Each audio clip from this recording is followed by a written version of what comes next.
connected, and we had to provide this plug-and-play kind of connectivity to each desk in this Kendra in a matter of 1 month across 226 talukas, and raise the bandwidth also within a month. So this is the level of connectivity. Data centers, Gujarat again had set up its state data center, state-of-the-art, here in Gandhinagar, about a year and a half back. All over the country, these data centers are getting created. Basically, this is to ensure security because until now, and which is the case in most of the states, each department has its servers either in NIC's data center or in its own data center, and the issues of security, issues of uniformity in operations, etc. They are becoming a challenge. So to have them all on board, all departments on board on a single platform, it is most desirable that they all migrate their servers to this data center, which is what is the exercise happening. We have data center run through a core committee, which is a pretty large committee, having members from various, like NIC, like GIL, and Gujarat Informatics. There are competent technocrats. In addition, we have an O&M vendor for the physical structure of the data center. We have an O&M vendor for the management, operations management of the data center. And then we have a third-party auditor which basically oversees the functioning of both these O&M vendors. We have an O&M vendor for the state wide area network, and we again have a third-party auditor for the O&M vendor of the wide area network. So these are the kind of layers of management of these two essential components of the infrastructure. We have now, the other part is applications, developing a portal for service delivery, and that is where the challenges are, as a matter of fact, even stronger, because of the reason that you have to double with the domains, and the domains are held by departmental secretaries, and that is where the culture of administration becomes an issue. India is still governed by the systems which got initiated, I would say, from the times of Sher Shah Suri, the Mughals, and which was imbibed by the British. The British set up certain procedures. The British set up districts, states. The Office Procedure Manual, when you talk of workflow and document management system, it is governed in the departments by what is called Office Procedure Manual. And in the Government of India, you have what is called allocation of business rules and transaction of business rules. These are sacrosanct, transaction and allocation. Allocation of business rules is subordinate legislation under the Constitution of India, by virtue of which the President of India allocates subjects to ministries and departments. It is absolutely sacrosanct, and as sacrosanct as the Constitution itself. Whatever is the subject assigned to a department or ministry, alone, that department alone can decide upon that subject. And any other department which has any interface with that kind of an issue has to go back for consultation with that parent department. The minister, by virtue of his election to the post and appointment by the President, acquires the status of government for those subjects.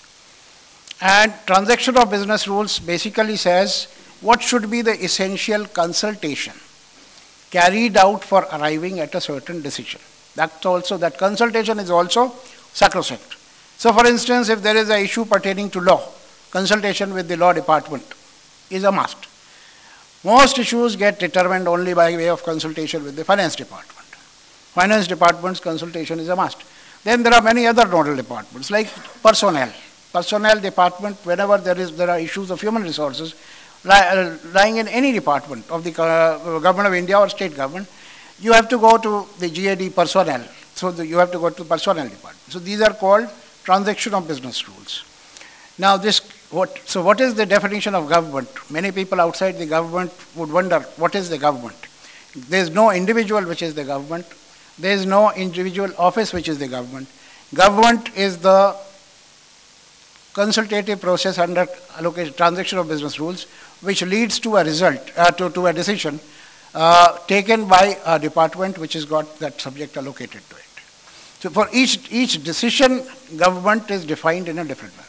Now that being a basic outline of how the decisions are taken in the government, the whole process under the e-governance,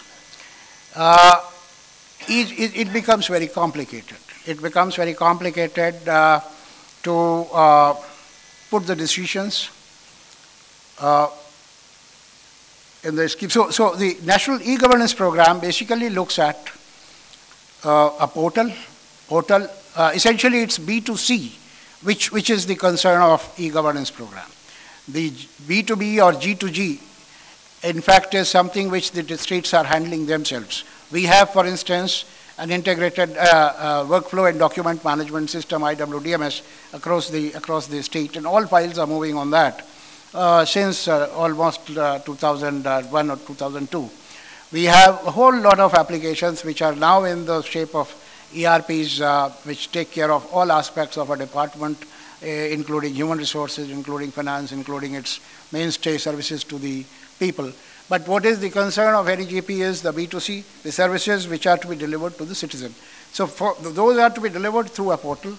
We have, like GujaratIndia.com, we have a portal which enlists 130 services as of today, which are in the shape of e-forms, and they are internet based, so these e-forms can be downloaded through the internet, but that's not the spirit under the NEGP program. The spirit is that there should be these forms. It should be possible to fill those online. It should be possible for a citizen to submit it to the department. It should be then taken up for processing through e-process within the department, and a decision conveyed to the citizen in a given time through the e-process. So how do you do it? I'll tell you that in short and then switch over to what the future looks like. The proposal is the process we are setting up. It's a software which is called State Service Delivery Gateway. So there would be a State Service Delivery Gateway which would be a connector between the people and the department. So the portal, which would be accessible through the internet as well as through the intranet, citizens should be able to file their applications on the portal in an interactive way, which will be routed through the State Service Delivery Gateway to the concerned department. Now the process of taking it to the department and getting the decision processed in the department is what is turning out to be a very big challenge, because that is where what we are supposed to do is business process re-engineering, BPR. And it is BPR which, to my mind, is the biggest challenge in this sphere of e-governance in this country, because as I told you, there are hard crystalline procedures since the times of British, and as a matter of fact even more ancient times, and it's so difficult. And, like what is that essential, the quintessential process of taking a decision within the established by the British? What it says, a paper comes, the paper has to go to a section. A clerk looks at the paper. First of all, a clerk has to look at that paper. Howsoever high and mighty would have written the paper, it goes to that clerk in that department. He looks at the paper, he says, what is this paper all about? What are the rules and regulations about the issues which are raised in the paper? What are the precedents which have taken place in this department pertaining to the issues which have been raised in this paper? Then he is supposed to catalog all those things, put the laws, the rules, the regulations, precedents, etc. on the file, and put up a note saying that this is the paper, these are the issues, this is the entire framework of rules, regulations, etc. And he'll put it up to the next person. Next person will look at it and say, okay, so this being the situation, it appears that following kind of options are available for taking decision. These options can emerge only at the level of Under Secretary. He would then put it up to the Deputy Secretary, who would say, So Under Secretary will involve the options. Deputy Secretary would say, out of these options, it appears that this is the better option. Then he'll put it up to the Secretary. Secretary will say, okay, I agree or I don't agree.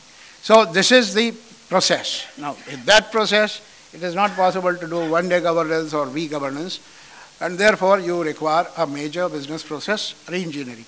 And that is where the entire administrative culture is required to be changed. So this is the challenge. We are, as a matter of fact, having a state e-mission team, which has got change management experts. These change management experts are discussing with each departmental head as to how they should go about reviewing their procedures. Fortunately, there is a very good response from amongst the administrators as of today, demonstrating enough keenness to change the processes, to change the procedures and make them more citizen-centric.